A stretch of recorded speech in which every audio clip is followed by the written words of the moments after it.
Very happy evening friends. இன்னைக்கு நம்ம கிளாஸ்ல பார்க்க போறது யூனிட் 1 சி ஃபீவர்ங்கிற போயம் தான் பார்க்க போறோம். இது யார் எழுதியிருக்கா? ஜான் மேஸ்ஃபீல்டுங்கிறவர் அவர் எழுதியிருக்கார். ஸோ ஒரு கடல்ல பயணிக்கக்கூடிய நபர் ஒரு ரொம்ப நாள் இடைவெளிக்கு அப்புறம் மீண்டும் அவருக்கு இப்ப பயணிக்கிறது இல்லை, அவருக்கு வந்து அது மீண்டும் பயணிக்கணுங்கிற ஒரு ஆசை இருக்கு. He wants to go to the sea again and he wants to enjoy that travel. அதுல போய் பயணிக்கணுங்கிறது அவருடைய ஆர்வமா இருக்கு. மீண்டும் போய் கடல்ல வந்து பயணிக்கணும். He has the desire to sail again in the quiet sea under the quiet sky. அதாவது இந்த அமைதியா இருக்கக்கூடிய பரமிதிந்து இருக்கக்கூடிய இந்த வானத்துக்கு கீழே அமைதியா இருக்கக்கூடிய இந்த கடல்ல வந்து ஒரு பயணம் மேற்கொள்ளணுங்கிறது தான் அவருடைய எண்ணமா இருக்கு. அதுவும் எந்த மாதிரி பயணம் எடுத்துக்கணும்னு அவர் ஆசைப்படுறதுன்னா, ஒரு நல்லா திட்டமிட்டு இருக்கக்கூடிய ஒரு கப்பல். அதுல வந்து that is a well built ship.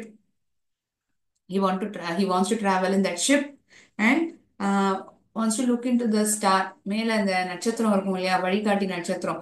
அதுதான் வந்து எந்த திக்குல பயணிக்கணுங்கிறது நமக்கு வழி சொல்லும். ஸோ அந்த நட்சத்திரத்துடைய உதவினால டிராவல் பண்ணணும் அப்படிங்கறத அவர் சொல்றார். ஸோ ஒவ்வொரு நாளும் பொழுதும் அதுல வந்து ஆஹ் கடந்து போகணும்.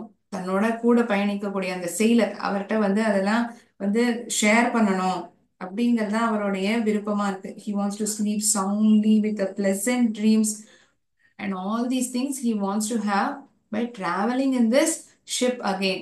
That is, he wants to travel in the ship and go to the sea again. ரொம்ப நாளா அவரால் பயணிக்க முடியல, மீண்டும் ஒரு பயணம் மேற்கொள்ளணும், அந்த கப்பல்ல வந்து பயணிக்கணும், கடலுக்கு போகணும் அப்படிங்கறது ஆசையா இருக்கு. அதை அவர் எப்படி வெளிப்படுத்துறார் இந்த போயம்ல வந்து அந்த ஏக்கம், அந்த ஒரு ஆசை அதை வந்து நமக்கு காமிச்சிருப்பார். அதை நம்ம பார்க்கலாம்.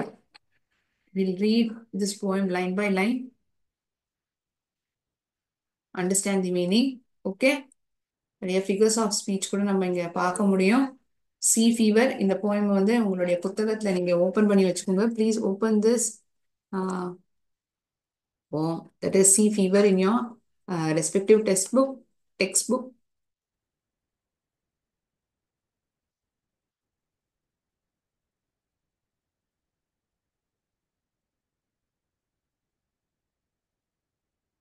I must go down to the seas again. நான் மறுபடியும் இந்த கடலுக்கு போக விருப்பப்படுறேன்.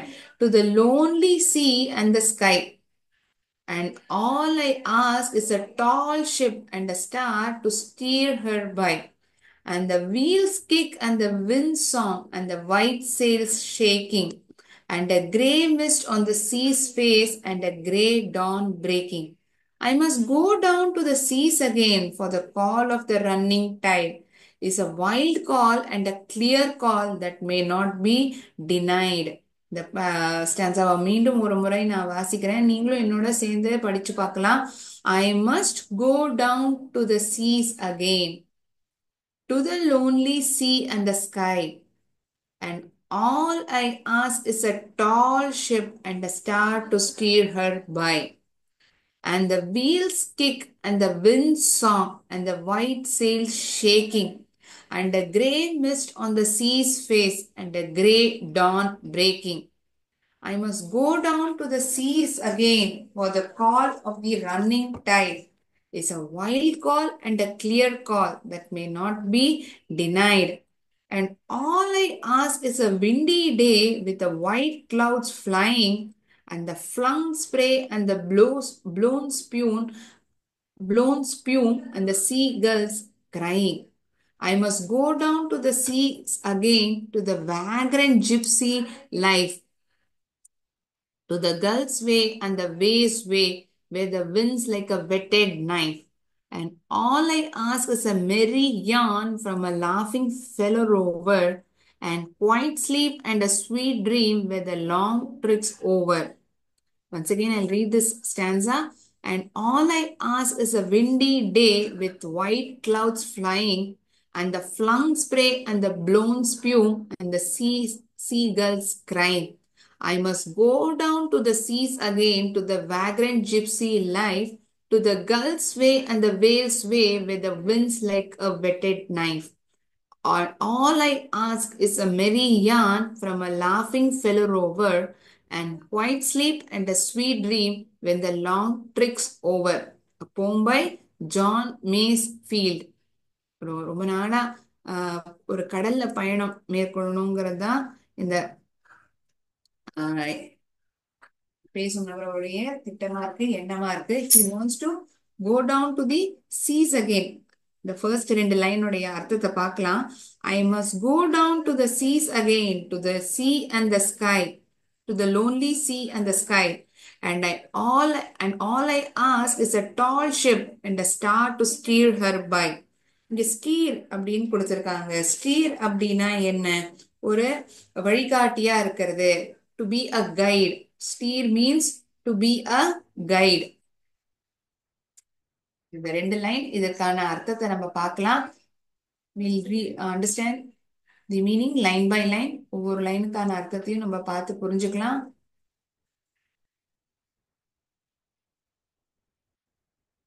So here the poet he expresses his desire to go back to the sea again. இந்த கவிஞர் மறுபடியும் இந்த கடலுக்கு போகணுங்கிற விருப்பத்தை இங்க வெளிப்படுத்துறது. Expresses the poet expresses his desire.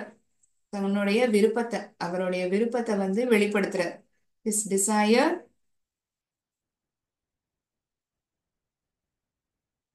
to go back to the sea again.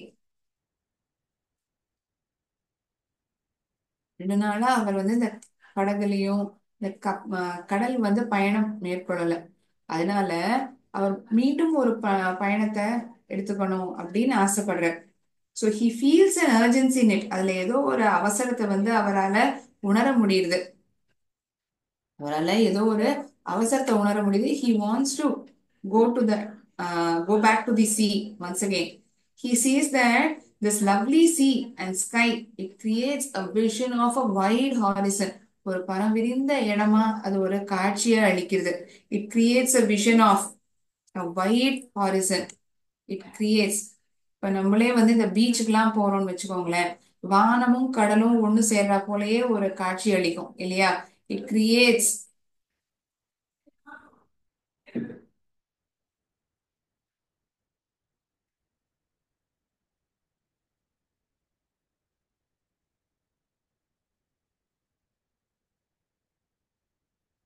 wide horizon. இவ்வளவு அற்புதமா பெருசா பிரம்மாண்டமா ஒரு காட்சி அளிக்கும் இல்லையா? So he wishes for a tall ship and a star to act as a guide over here.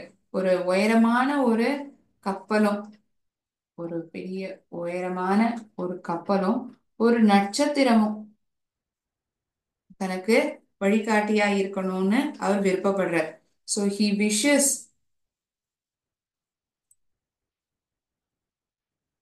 So he wishes for two things. One is for a tall ship. ஒரு உயரமான கப்பல் வேணும்னு விருப்பப்படுறார். அது மட்டும் இல்லாம ஒரு நட்சத்திரம். இந்த நட்சத்திரம் எதுக்கு? வழிகாட்டும். இந்த திக்குல போகணும், வடக்கு திசையில போகணும், இந்த பக்கத்துக்கு போகணுங்கிறத இந்த நட்சத்திரம் ஒரு வழிகாட்டியா இருக்கும். He wishes for a tall ship.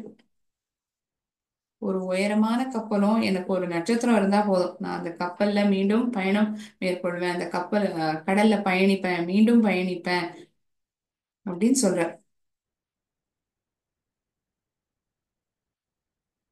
Why does he ask for a star? To act as a guide. Act as a guide.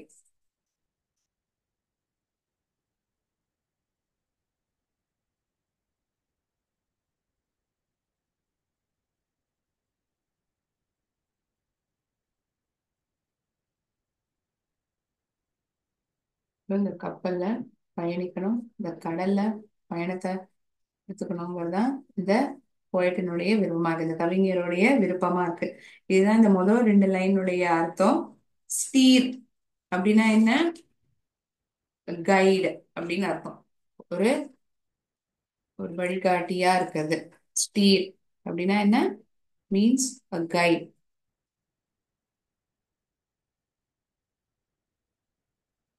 This is the meaning of the first two lines. இந்த முதல் ரெண்டு லைனுக்கான அர்த்தத்தை நம்ம பார்த்துட்டோம். We'll move on to the third and the fourth line. Okay, so இந்த ரெண்டு லைனுக்கான அர்த்தம் இதுதான். நீங்க உங்களுக்கு இது ஹெல்ப்ஃபுல்லா இருக்குன்னா உங்களுடைய புத்தகத்துல எழுதிக்கலாம்.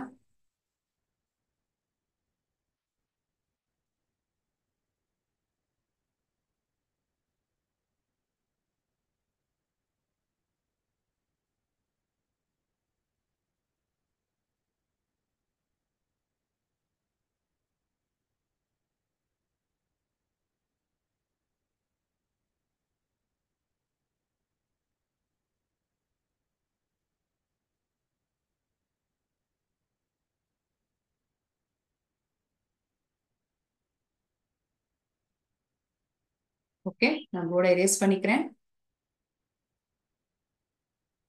Or let it be until I write on the board. இந்த மூணாவது நாலாவது லைனுக்கான அர்த்தத்தை பார்க்குற வரைக்கும் இது இருக்கட்டும்.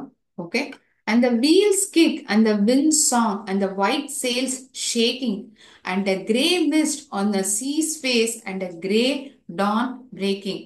அந்த கப்பல்ல மேற்கொள்ளும் அந்த கப்பல் கிளம்பிடும் இல்லையா, அந்த வீல்ஸ் கிக் அந்த வின் சாங், அந்த காத்து சுங்குற அந்த அது வந்து ஒரு பாட்டாவே எடுத்துக்கிற ஒரு இசை போல ஒரு வடிவமைச்சுக்கிற அந்த வின் சாங் அந்த ஒயிட் சேல்ஸ் ஷேக்கிங், அந்த அலைகள் வந்து அந்த கப்பல் மீது அடிக்கும் போது இந்த கப்பல்ல ஒரு விதமான நடுக்கம் இருக்கும். It will be having a shake or a move, right? And a gray mist on the sea's face and a gray dawn breaking. So அந்த நெடுநாள அந்த பயணமானது துவங்கப்படுறது. The adventure soon begins soon. I'm sorry. As each day comes to an end, he wakes up to see this early gray mist rise from the sea. அந்த மறுநாள் நம்ம ஒவ்வொரு காலையும் அந்த இடத்துல தான் விடுகிறது. மாலை பொழுதுல என்னாது, இந்த மேகங்கள் அப்படியே சூழ்ந்துக்கிறது. He wishes to see this early gray mist rice from the C. அந்த கடல்ல இருந்து இந்த மேகமூட்டம் மேகங்கள் எழும்புறா போல, அதுவும் எந்த நிறத்துல, ஒரு கிரே நிறத்துல எழும்புறா போல. And a grey dawn breaking, grey mist on the sea's face and a grey dawn breaking. இங்க பார்த்தோம்னா தெரியும், இந்த கப்பல் இங்க இருக்கு. பின்னாடி பார்த்தோம்னா இந்த மேகங்கள் ஒரு இந்த சாம்பல் நிறத்துல மேகங்கள் கடல்ல இருந்து எழும்புறா போல ஒரு காட்சியானது தென்படுறது. So he wishes to see this picture. இந்த மாதிரி ஒரு தோற்றத்தை தான் பார்க்கணும்னு அந்த கவிஞர் விருப்பப்படுறார். The wheels kick and the wind song and the white sail shaking and a grey mist on the sea's face. சாம்பல் நிறத்துல அந்த மேகங்கள் எழும்புறா போல ஒரு தோற்றம். And a grey dawn breaking.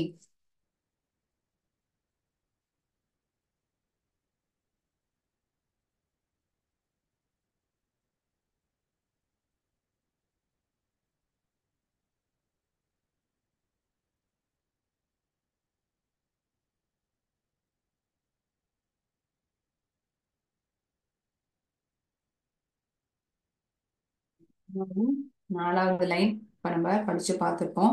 இதுக்கான அர்த்தம் என்னங்கிறத புரிஞ்சுக்கலாம். இந்த சாகசம், அந்த அட்வென்ச்சர் ஆனது ஆரம்பிக்கிறது. அத ஆரம்பிக்கும் பொழுது எப்படி இருக்கு? Adventure begins. Adventure begins soon. So as each day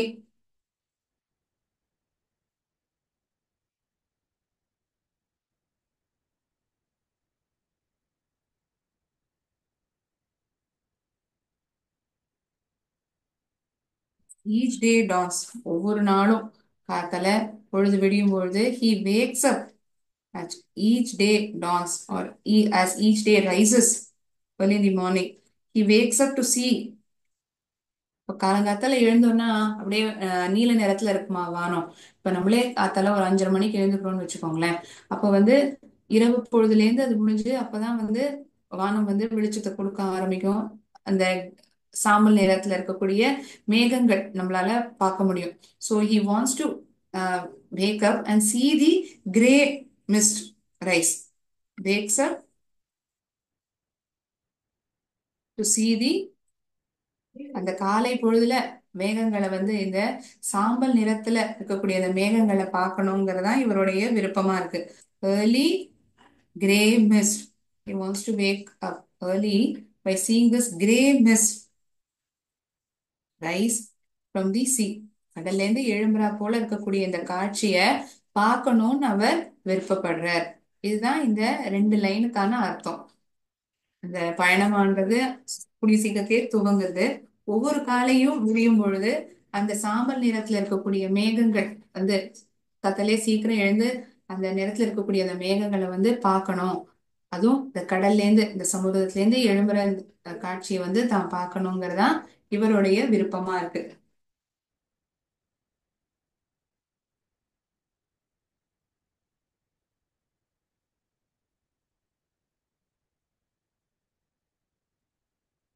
I must go down to the seas again, for the call of the running tide is a wild call and a clear call that may not be denied.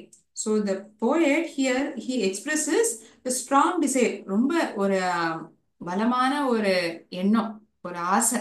Strong டிசைர்னா ஒரு தீவிரமான ஒரு பலத்துடன் இருக்கக்கூடிய ஒரு ஆசை. அது ரொம்ப இதுவா இருக்கு, அவருக்கு ஸ்ட்ராங்கா இருக்கு. So here the poet he expresses a strong desire to get back to the sea. மறுபடியும் கடலுக்கு போகணுங்கிற அந்த விருப்பம் ரொம்ப உறுதியான ஒரு எண்ணம் இருக்கு. இப்ப நம்ம ஏதாவது ஒரு வேலையை செய்யணும்னு நினைப்போம். அதுவே மனதார நம்ம அந்த அளவுக்கு விருப்பப்படலைன்னா வேற ஏதாவது ஒரு விஷயம் வந்ததுன்னா நம்ம அதை அப்படியே கைவிட்டுருவோம். ஆனா நம்ம மன அளவுல ரொம்ப உறுதியா இருக்கோம்னா எப்படி இருந்தாலும் அந்த டாஸ்கை முடிச்சே ஆகணுங்கிற எண்ணம் இருக்கும் இல்லையா? அதே போலதான் இந்த கவிஞருக்கும் மீண்டும் அந்த கடல்ல பயணிக்கணும், அந்த கப்பல்ல ஏறணுங்கிற எண்ணம் ரொம்ப ஆர்வமா இருக்கு. He has a strong desire to go back to this sea again. So here he expresses strong desire to get back to the sea.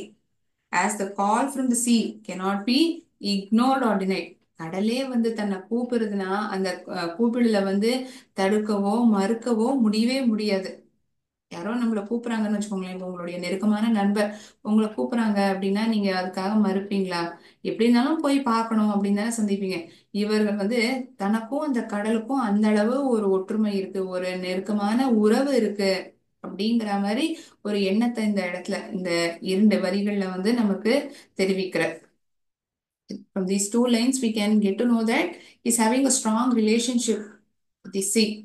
He wants to go back to the sea. அந்த எண்ணம் ஆசை ரொம்ப ஸ்திரமா இருக்கு, ரொம்ப உறுதியான ஒரு எண்ணமா இருக்குங்கிறது நமக்கு தெரிய வருது.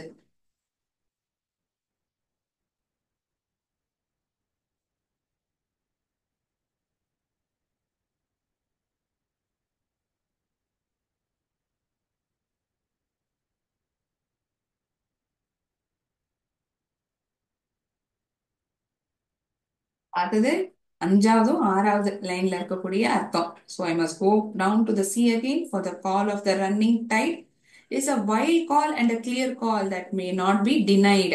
ஸோ இங்க டினைடுங்கிற ஒரு புது வார்த்தையை நம்ம பார்க்கிறோம். டினைடு அப்படின்னா என்ன? மறுக்கிறது, ரெஃப்யூஸ்ட். இங்க அவர் என்ன சொல்றாரு? அது மறுக்க முடியாது, போயே ஆனோம் அப்படிங்கிற மாதிரி சொல்றார். It cannot be refused. அந்த அர்த்தத்துல இந்த லைன்ல நம்ம எடுத்துக்கணும். டினைடுக்கான அர்த்தம் என்னன்னு பார்த்தோம்னா ரெஃப்யூஸ்ட், மறுக்கிறது. இவரால அதை மறுக்க முடியலங்கிற மாதிரி சொல்றார் இந்த 2 லைன்ல. So here the poet expresses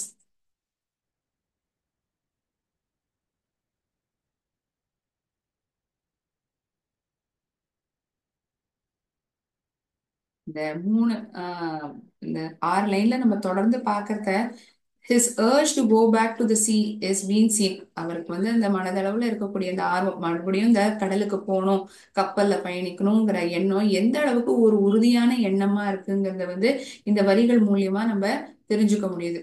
so the poet expresses his strong desire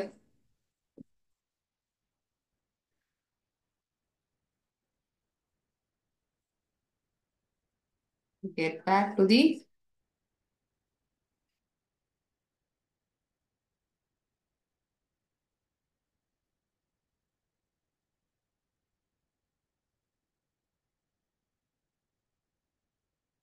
has this call. அதாவது இந்த கூப்பிடு, இந்த போகணுங்கிற எண்ணம், this call cannot be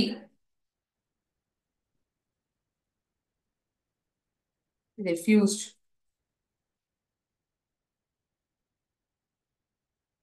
or ignored. தவிர்க்கவோ மறுக்கவோ இங்கே முடியவே முடியாது.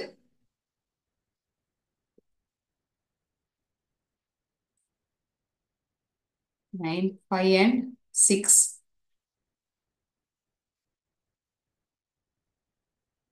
ஸோ இந்த அஞ்சாவது ஆறாவது லைனுக்கான அர்த்தத்தை நம்ம பார்த்திருக்கோம். டினைட் அப்படின்னா ரெஃப்யூஸ்டுன்னு அர்த்தம்.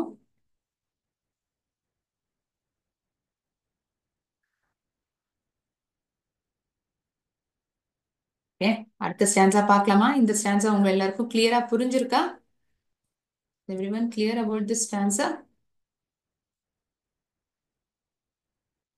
ஓகே, அடுத்த ஸ்டான்ஸா பார்க்கலாம். And all I ask is a windy day with the white clouds flying, and the flung spray and the blown spume, and the seagulls crying. சீகல்ங்கிறது ஒரு பறவை. இந்த கடல் பகுதிகளை நம்ம பயணிக்கும் பொழுது பார்க்க முடியும். வெள்ளை நிறத்துல வெள்ளை வெள்ளேன்னு இருக்கும் இந்த சீகல் பறவை. I must go down to the seas again. I must go down to the seas again, to the vagrant gypsy life. அதாவது இந்த ஒரு நாடோடித்தனமான வாழ்க்கையை வந்து நான் மீண்டும் வாழணும்னு நான் விருப்பப்படுறேன். அந்த வேக்ரண்ட் ஜிப்சி லைஃப்னா அதுதான் இதுக்கான அர்த்தம். To the gull's way and the whale's way where the wind's like a whetted knife and I all and all I ask is a merry yarn from a laughing fellow rover and quiet sleep and a sweet dream where the long tricks over. So இந்த ஏழாவதும் எட்டாவது லைனுக்கான அர்த்தத்தை பார்க்கலாம். And all I ask is a windy day with a white clouds flying. So here the poet he wishes there should be strong winds that blows away thick white clouds in the sky and take this ship forward throughout the day. அவர் என்ன விருப்பப்படுறாருன்னா பலமான காற்று வந்து வீசணும். அந்த காத்து வீசுறது வந்து இந்த வெள்ளை வெளியேன்னு இருக்கக்கூடிய அந்த மேகலை வந்து நீக்கி தன்னுடைய கப்பலை வந்து முன்னோக்கி செலுத்துறதுக்கு உதவிகரமா இருக்கணும். He also wishes to hear the seagulls watching from the shore fill his heart and adventure and spirit. அதாவது இந்த இடத்துல அந்த சீகல் பறவை பறக்கிறத வந்து அந்த காட்சியை வந்து பார்க்கணும். அந்த சீகல்ஸ் கிரைங் அந்த ஃப்ளங் ஸ்ப்ரே அந்த blown ஸ்பியூம் the flung spray and the blown spume and the seagulls crying. ஃப்ளங் ஸ்ப்ரேனா என்ன? இப்ப நம்ம இந்த ஸ்ப்ரே பாட்டில்லாம் வச்சிருக்கோம். இப்படி அந்த அப்படி ப்ரெஸ் பண்ணாங்கன்னா இப்ப அந்த ஹேர் கட் போறது அப்படியே அமுத்துவாங்க. அப்படியே அந்த ஸ்ப்ரே தண்ணி தெளிச்சு விடுற மாதிரி இருக்கும். அந்த ஃப்ளங் ஸ்ப்ரே இந்த கடல்ல பயணிக்கும் போது அப்படியே அந்த சாரல் அடிக்கிற மாதிரியும் இருக்கும். அந்த மாதிரி சொல்றாங்க. அந்த flung spray and the blown ஸ்பியூம் அந்த ப்ளோன் ஸ்பியூம் அந்த சீ கேர்ள்ஸ் கிரைம் அந்த கடல் பயணிக்கும் பொழுது இந்த சீகல் பறவைகள் அது சத்தம் இடுற வந்து கேட்கறது.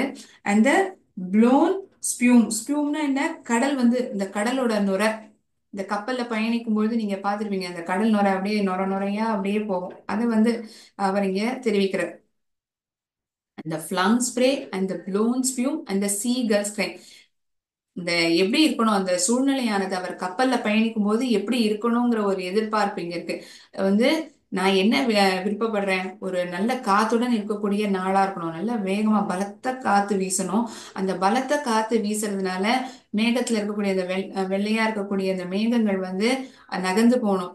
அது வந்து இந்த கப்பலை வந்து முன்னோக்கி நகர்த்துறதுக்கு வந்து உதவிகரமா இருக்கும். அந்த flung spray and the blown spume and the sea gulls crying. ஸோ இதெல்லாம் வந்து அவர் பார்க்கணும். இந்த மாதிரி விஷயங்கள்லாம் இருக்கும் அவர் கப்பல்ல பயணிக்கும் பொழுது அந்த கடல்ல அப்படிங்கிறத இந்த இரண்டு லைன்கள்ல நமக்கு தெரிவிக்கிற.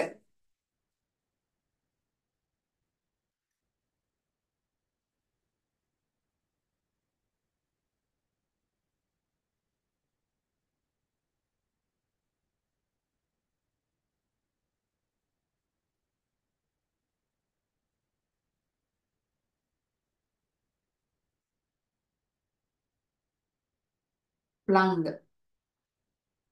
பிளங் அப்படின்னா என்ன? தூக்கி வீசது. த்ரியூ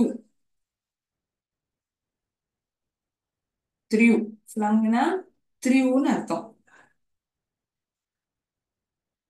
ஸ்பியூ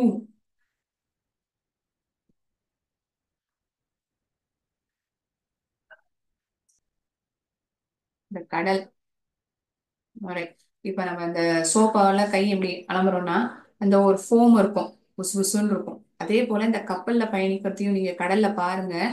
இந்த கடல் நுரை அப்படியே எழும்பி அப்படியே வரும்.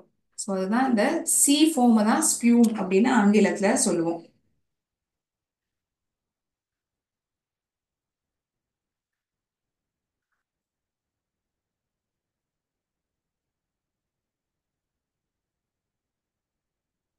Here in the stanza, the poet he wishes that there should be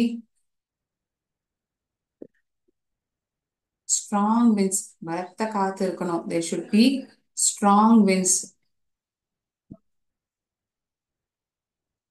There should be strong winds that blows away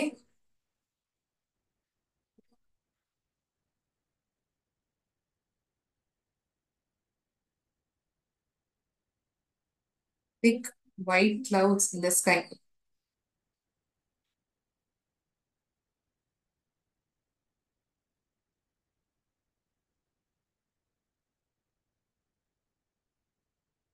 இது ஏன் இப்படி சொல்ற? இப்படி இருந்ததுன்னா இந்த கப்பல் வந்து முன்னாடி நகரத்துக்கு வந்து உதவிகரமா இருக்கும். Thick white clouds in the sky that blows away the thick white clouds in the sky and the ship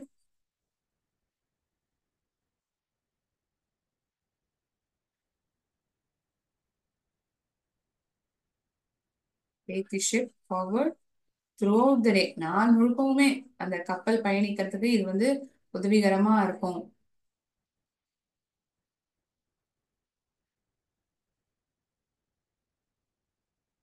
So he wishes to see the seagulls flying, watching on the show. Feels that it creates a kind of adventure and a spirit within him. இதெல்லாம் வந்து அவர் பார்க்கணும் அப்படிங்கறதான் இதுல அவர் வந்து தெரிவிக்கிறார்.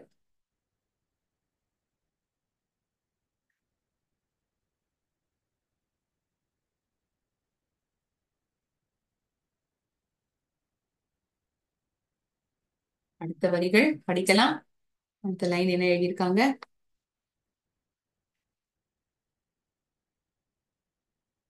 I must go down to the seas again, to the vagrant gypsy life, to the gulls way and the whales way, where the winds like a whetted knife.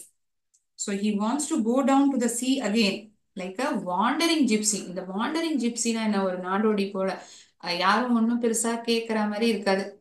அவங்க இஷ்டத்துக்கு அவங்க இருப்பாங்க. ஒரு நாடோடி வாழ்க்கை. அது போலதான் இந்த கடல்லையும் வந்து ஒரு நாடோடித்தனமா ஒரு வாழ்க்கையா தான் பயணிக்கணும் அப்படிங்கறத வந்து இவர் இதுல தெரிவிக்கிறார். So he wants to go down to the sea again, like a wandering gypsy, like a wandering gypsy. To the gulls way and the whales way, where the winds like a whetted knife. So he wanted to be with the whales and the seagulls, where the wind is very strong. எந்த இடத்துல வந்து இந்த கடல் காற்றினுடைய வேகம் அழுத்தமா இருக்கோ அந்த இடத்துல இந்த சீகல் பறவைகள் பறக்கிறதும், அதே போல இந்த திமிங்கலம், வேல்னா என்ன? திமிங்கலம். அந்த கடல்ல எப்படி மேலும் கீழுமா இப்படி போயிட்டு போயிட்டு வரும். இந்த கடல் அலை எப்படி இருக்குன்னா அதோடைய தலை மட்டும் இப்படி தெரியும், போயிட்டு இப்படி வரும். ஸோ இந்த காட்சியெல்லாம் அவர் பார்க்கணும் அப்படின்னு இதுல நமக்கு சொல்றார். I must go down to the seas again. இந்த ஆழ்கடல்ல நான் வந்து மீண்டும் பயணிக்கணும். எது போல நான் ஒரு பயணத்தை மேற்கொள்ளணும்னா ஒரு நாடோடி போல ஒரு பயணத்தை நான் எடுத்துக்கணும். அங்க பயணிக்கும் பொழுது இந்த சீகல் பறவைகளும் இந்த திமிங்கலம் இத காணணும் அப்படிங்கிறது தான் இவருடைய விருப்பமா இருக்கு. வெட்டட் அப்படிங்கிற ஒரு வார்த்தை பார்க்கிறோம். வெட்டட் அப்படின்னா ஒரு ஷார்ப் அண்ட் கூர்மையான இருக்கக்கூடியது, sharp.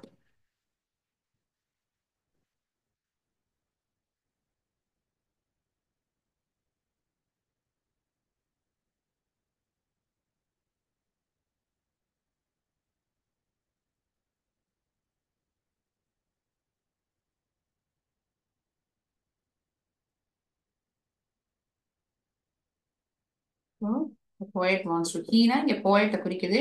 He wants to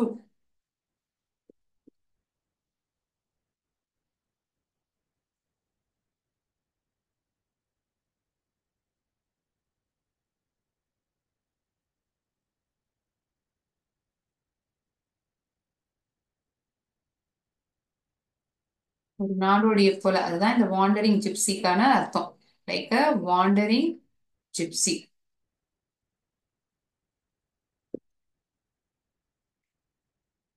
He wanted to be with the seagulls.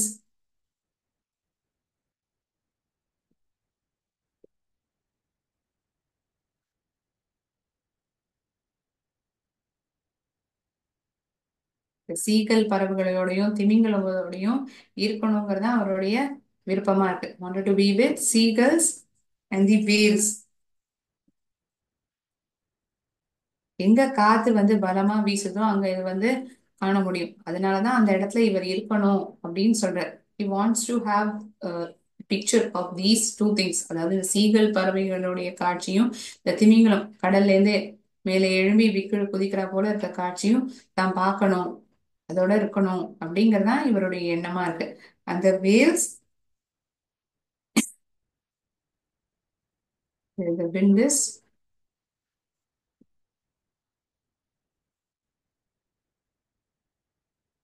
very strong.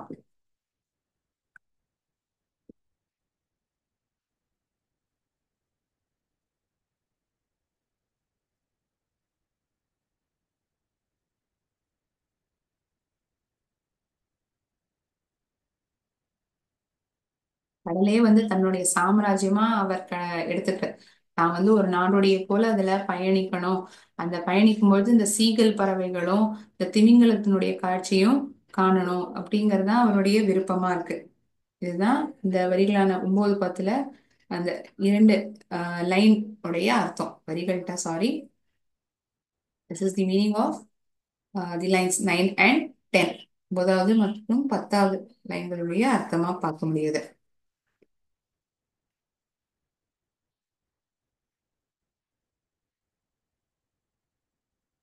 And all I ask is a merry yarn from a laughing fellow rover, and quiet sleep and a sweet dream when the long trick's over.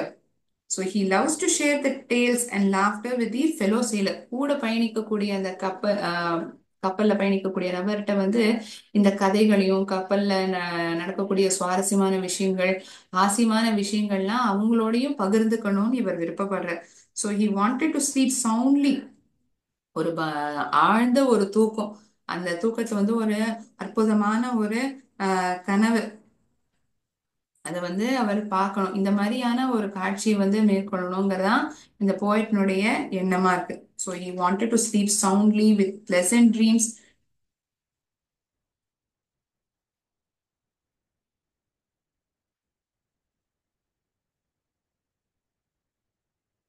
All I ask is a merry yarn.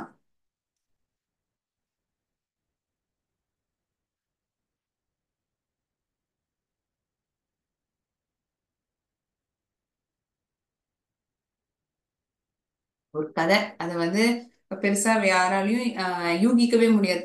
அந்த மாதிரி ஒரு கதையை வந்து ஒரு கற்பனை விதமான ஒரு கதை, அததான் வந்து யான் அப்படின்னு சொல்றது. a long or a rambling story, especially one that it is impossible. இது அர்த்தமா நம்மளுடைய புத்தகத்துல கொடுத்திருக்காங்க. அதாவது இந்த மாதிரி ஒரு கதையை வந்து எண்ணவே முடியாது, நினைச்சு கூட பார்க்க முடியாது. It is quite impossible.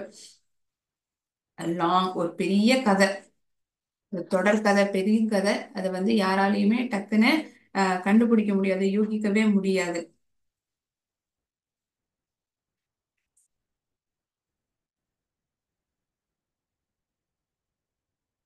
Rover, it means wanderer.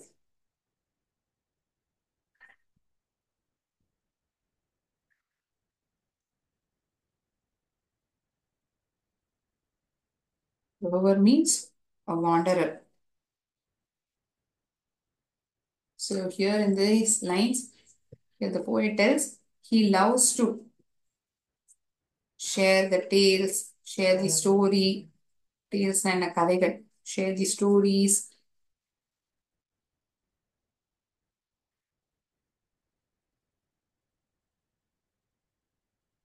and laughter with fellow sailor. கூட பயணிக்கக்கூடிய நபருடன் பகிர்ந்துக்கணும், கப்பல்ல பயணிக்கக்கூடிய இவர்கிட்ட பகிர்ந்துக்கணும்னு இவர் விருப்பப்படுறார். The fellow sailor. he wanted to sleep soundly, ஒரு ஆழ்ந்த தூக்கம். he wanted to, இப்போ நம்ம மனம் வந்து நிறைவா இருந்ததுனால தான் நம்ம ஆழ்ந்த ஒரு தூக்கத்துல இருப்போம். அதே போலதான் இவர் இந்த கப்பல்ல பயணிக்குங்கிறது தான் இவர் நெடுநாள் திட்டமா இருக்கு, பண்ணணுங்கிறதா ஆசையா இருக்கு. இந்த கப்பல்ல பயணம் மேற்கொள்ளணும், இந்த கடல்ல வந்து மீண்டும் பயணிக்கணும்.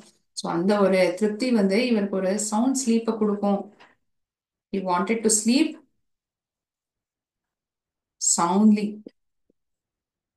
ஆழ்ந்த தூக்கம், with pleasant dreams.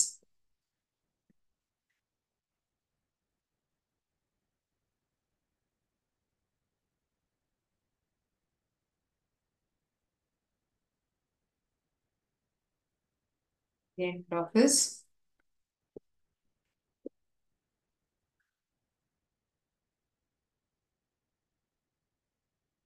long journey, this ship. Yes, இதுதான் இந்த இரு லைன்களுக்கான அர்த்தம். ஸோ இந்த போயம் பார்க்கும் பொழுது figures of speech such as simile, personification, imagery இதெல்லாம் நம்மளால பார்க்க முடியுது. we'll see in depth, that is figures of speech in depth in the next class. அதை நான் வந்து வரிகள் எந்தெந்த லைன்லாம் வந்து எந்த ஃபிகர் ஆஃப் ஸ்பீச்சை வந்து வெளிப்படுத்துதுங்கிறத நான் உங்களுக்கு தெரிவிக்கிறேன். ஸோ இன்னி கிளாஸ்ல நம்ம இந்த போயத்தினுடைய அர்த்தத்தை பார்த்து புரிஞ்சுட்டு இருக்கோம். யாருக்காவது ஏதாவது சந்தேகம் இருக்கா இந்த போயம் சம்பந்தமா? Is anyone having any doubts pertaining to this poem? You may please ask me.